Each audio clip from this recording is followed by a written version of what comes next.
Hi, love. So I am just going to show you a really quick tip to help save you some time on Substack, which is called duplicating posts. We're also going to pop into the headers and footers um, function just so I can explain how you can and might want to use those. And then we're going to look at pledges as well. So if you haven't turned on pledges yet, then you can do that. So I'll go ahead and share my screen. We're going to head into Substack and you will see how lovely it can all be over here. Okay, good. There we go. So I'm going to go into company of two, in the dashboard of company of two, simply because we don't have paid subscriptions turned on. So I'll be able to show you how to turn on pledges in there. So when you're in the back office of your Substack like this, you'll see that you can scroll down and you can have a look at the latest post there. If you press the three buttons in any of your drafts or any of your published posts, you'll be able to duplicate to drafts. So say if I wanted to go to this one and there was some content, headers, footers, boilerplates, anything like that I wanted in a new post, I would just simply duplicate that to drafts. And it's going to take me straight in. It's going to remind me of it that it's a copy. And then I'm going to obviously edit the author because it will be a new author this time.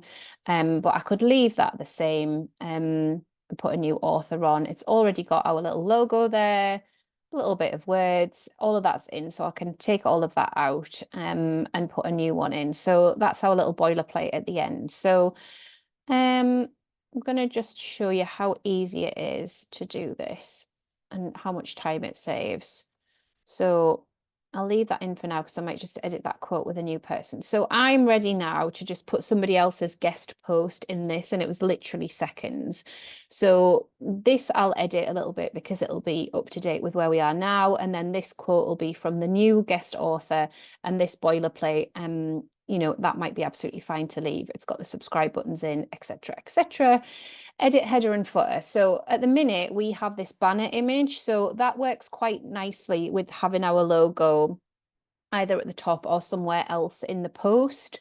And then this footer that we have here just kind of gives some credit to the photography, and we've got this sponsorship open. People can come and sponsor us there if they get those emails. So I need to update all of those, and to do that I literally would just go in, and then this is where the footer is. So if you know what you want to say in a footer, you want to get people into your membership, you want people to pay, you want people to go over to your shop outside of Substack, this is where you would do that. So say if I wanted to send people over to my website, I would just do a custom button here and then head to my website in the text, and then we'll just get it so it works. And then I'm going to just put that in there.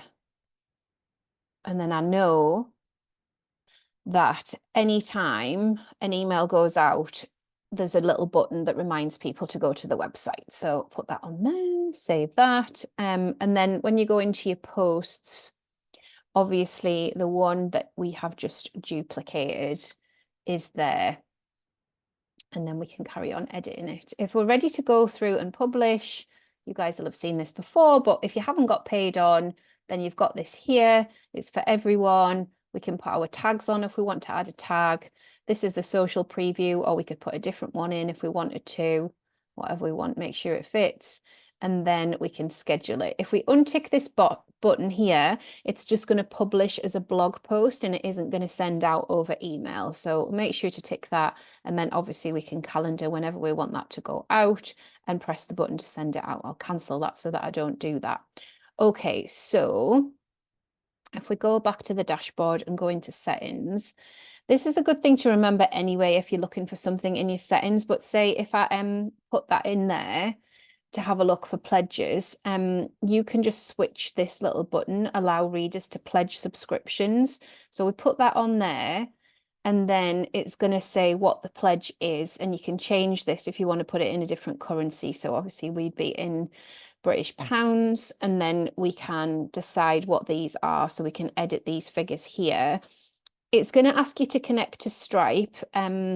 I don't think that you have to do that for pledges. Let me just see. Yeah, no, it's going to let you turn it on. So I'll turn it off because I don't want to do it, but it's going to let me do that. So that's great. Without connecting to Stripe. Obviously, you can connect your Stripe up and have that all set and ready to go. And then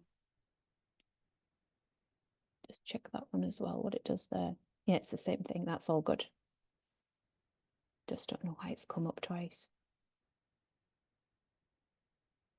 Yeah, it's the same thing. It's in basics and also payments. They've just got it listed twice. This is just quirky Substack for you. But basically, if you use that search bar to search pledge, you're going to get everything that you need to fill in without having to scroll down the whole of the settings.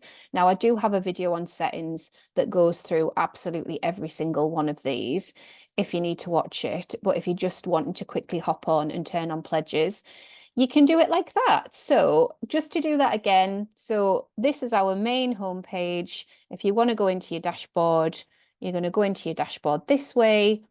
Obviously, duplicate to drafts. You've got there, the option there. And then you've got your settings here. And then when we type pledge, we're going to be able to switch the pledge button on and off. Turn it off again, otherwise I'll leave it on. Our payment pledge notification email, that's why. Yeah, so one's a notification email. I didn't spot that. I was just being fast. Okay, guys, let me know if you've got any questions.